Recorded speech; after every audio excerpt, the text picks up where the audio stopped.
जब हम सूर्य नारायण भगवान को अर्घ देते हैं, जल चढ़ाते हैं, तो वो जल पृथ्वी पर जब गिरता है तो उसके छींटे हमारे शरीर पर लगते हैं। क्या वो ठीक है? क्या वो श्रेष्ठ है? तो शिव महापुराण की कथा कहती है, जब हम सूर्य को अर्घ देते हैं, सूर्य को जल चढ़ाते हैं, वो पानी जब पृथ्वी पर गिरता है, उसके छींटे हमारे शरीर पर लगते हैं, तो वो श्रेष्ठता का भाव निर्मित करते हैं। वो गलत नहीं हो सकता। कारण अब वो भी समझ लीजिए।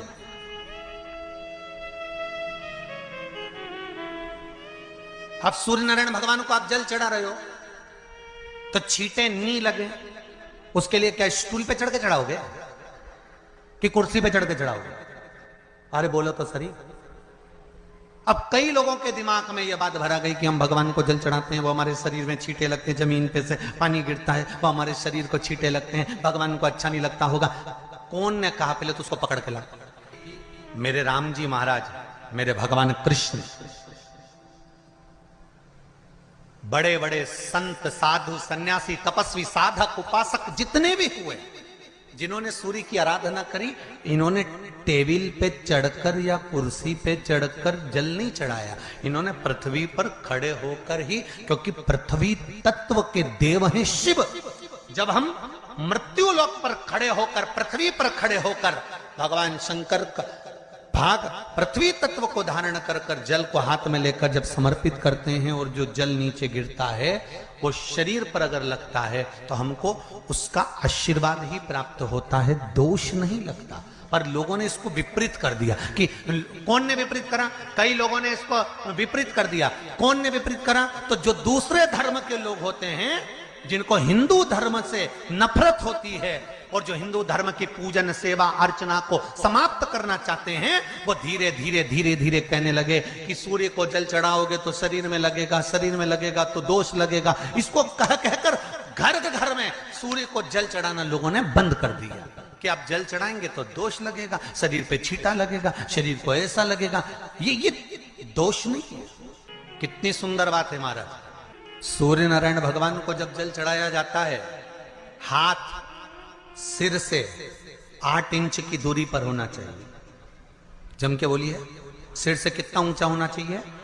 8 इंच ऊपर अपना हाथ होना चाहिए मस्तक से सूर्य को जल चढ़ाते समय।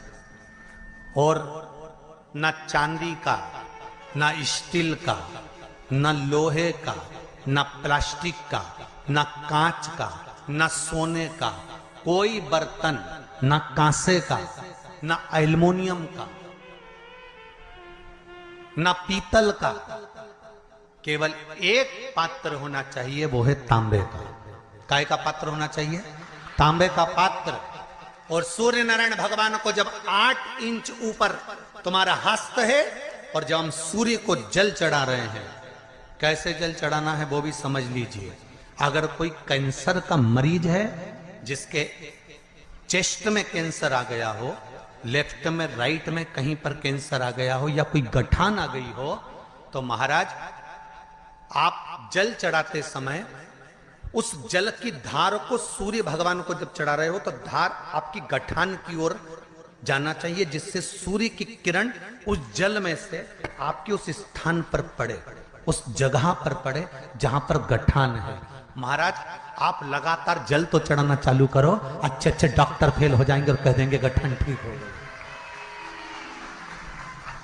आपका लीवर और किडनी गड़बड़ कर रहा है, आप प्रतिदिन, आपका स्वास्थ्य गड़बड़ रहता है, आप प्रतिदिन ये ज्योतिष शास्त्र के अंतर्गत, रत्न शास्त्र के अंतर्गत, ये रत्न शास्त्र, ज्योतिष शास्त्र, रंग शास्त्र जो हमारे यहाँ है, रंगों के हिसाब से ये जितने रत्न होते हैं, माणिक हुआ, सोन, मोती हुआ, नीलम हुआ, मूंगा हुआ, पुखराज हुआ, ये क्यों कहते हैं ये पीला है, ये सफेद है, ये नीला है, ये लाल है, इसको शरीर में क्यों पहनाते हैं? उसका कारण होता है कि जब शरीर में पहनते हैं, सूर्य की किरण उसमें पड़ती है, हमारे शरीर पर वो कलर का इफेक्ट पड़ता है, उस कलर को शरीर पर लगता है, और शरीर पर लगता है तो हमारा शरीर धीरे धीरे, हमारी जो इंद्रियां हैं वो सही होने लगती हैं, काम सही होने लगता है। तो आप कहते हो ना सब, मैं कौन सा नक पहनूं, मैं कौन सा मोती पहनूं, मैं कौन सा पुखराज पहनूं, मैं कौन सा नीलम पहनूं, वो ज्योतिष शास्त्र के अंतर्गत, रत्न शास्त्र के अंतर्गत जितने रत्न हम पहनते हैं ये केवल उस किरण के लिए ही तो पहनते हैं कि जो सूर्य की किरण मिले,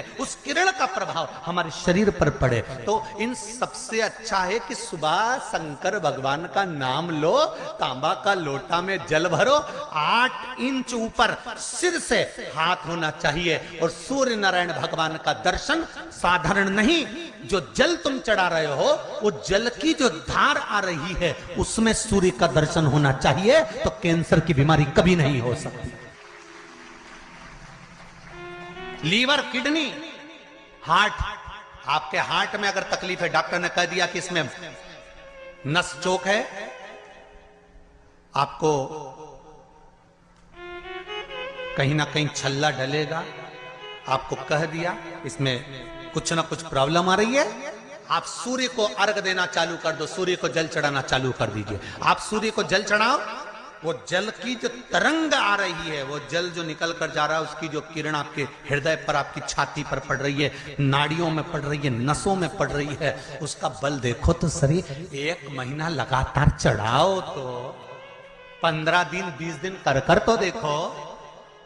क्यों राम जी महाराज जल चढ़ाते थे, क्यों भगवान कृष्ण जल चढ़ाते थे सूर्य को, क्यों दशरथ जी महाराज जल चढ़ाते थे, क्यों कश्यप ऋषि जल चढ़ाते थे सूर्य को, सारे 33 कोटि देवता, सारे ऋषिवर, साधु संत सन्यासी तपस्वी साधक उपासक सब भगवान सूर्य को अर्घ, सब भगवान सूर्य को अर्घ दिया करते थे। क्यों देते थे, किस लिए? सूर्य नारायण भगवान को जल चढ़ाते समय आपके पंजों की एड़ी ऊंची नहीं होना चाहिए, ध्यान दीजिएगा मेरा। आपका पंजा पांव का पूरा की पूरा जमा होना चाहिए भूमि पर। हाथ कितने इंच ऊपर, 8 इंच ऊपर होना चाहिए। जल जो गिरे, सूर्य की किरण, सूर्य का दर्शन उस जल की रोशनी में करना चाहिए। क्या होगा उससे?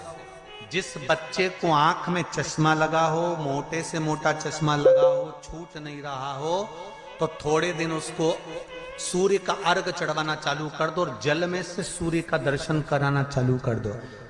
सूर्य का दर्शन जल में से 2 महीना 2.5 महीना बहुत है, आंख की रोशनी बढ़ जाएगी, चश्मा हट जाएगा। आप कर देखिए। अब एक प्रश्न और खड़ा होता है सूर्य को अर्घ देने का। गुरुजी, पंचदेव पंचायत में सूर्य नारायण भगवान शंकर की पंचायत में हैं। सूर्य नारायण को हम फ्लैट में रहते हैं, हम फ्लैट के अंदर रहते हैं, तो हम फ्लैट में रहते हैं, हमारे यहाँ अगर छज्जा नहीं है, हमारे यहाँ जगह नहीं है, तो हम सूर्य को अर्घ कैसे दें? तो महाराज खिड़की तो होगी, अगर घर में फ्लैट में पानी ढुलेगा और आप लोग नहीं समेट सकते तो एक बाल्टी रख लो, एक पात्र रख लो, पर सूर्य नारायण भगवान को अर्घ देकर रोशनी शरीर पर पड़ना चाहिए। जिंदगी में कभी कोई बड़ी बीमारी नहीं आ सकती। कितने लोग देते हैं सूर्य को अर्घ? जरा हाथ उठाओ। बहुत बढ़िया, बहुत जोरदार। पुरुष लोग भी देते हैं ना, चाहे बच्चे से बच्चा, बच्चों के हाथ में भी 1 लोटा पानी पकड़ाओ। घर में छोटे बच्चे हो ना, उनको तांबे का लोटा दो, पानी दो, जा बाहर खड़े हो जा, 1 लोटा पानी चढ़ा के। पहले दिन आप स्वयं बच्चे के साथ बाहर खड़ी हो, ओटले पर, घर के बाहर खड़ी हो, छत पे खड़ी हो या घर के बाहर खड़ी हो, और बच्चे से कह लो चढ़ाओ बेटा, देखो ऐसा हाथ 8 इंच ऊपर करिए, तांबे का लोटा लेकर पानी धीरे धीरे डोलना है, जैसे वो स्लो मोशन के सीन नहीं होते नाटक में, ये एकदम धीरे धीरे धीरे, बस नहीं तो मालूम पड़े छोरा छोरी एक साथ उंडेल के अंदर नहीं। जल चढ़ाते समय उस पानी में से सूर्य की किरण पड़ना चाहिए, सूर्य की किरण। एक बात और कहना चाहूंगा, अगर आप लोग स्वीकार करेंगे तो, अगर कहीं आपको लगता हो कि बच्चा पढ़ने में कमजोर है, विद्या में कमजोर है, रिजल्ट अच्छा नहीं आ रहा, पढ़ने में कमजोर है, वो पढ़े, अपनी जगह पढ़े, वो कार्य करे, अपनी जगह करे, मेहनत करे, अपनी जगह करे। बच्चों को कह दो कि कुछ समय के लिए सूर्य को अर्घ देना चालू कर। सूर्य की किरण जहां पर ब्राह्मण या हिंदू धर्म का व्यक्ति मस्तक पर तिलक लगाता है, भुकुटियों के बीच में उस सूर्य की किरण इस भुकुटी के बीच पड़ना चाहिए, परंतु पानी कम से कम ना करते हुए स्लो मोशन में धीरे धीरे गिरना चाहिए, एकदम धीरे धीरे। तो यहां एक रेखा सूर्य की किरण से पड़ती है। दोस्तों वीडियो पसंद आए तो लाइक कर दीजिएगा और चैनल पे पहली बार आए हैं तो ज़रूर से सब्सक्राइब कर दीजिएगा। वीडियो देखने के लिए बहुत बहुत धन्यवाद।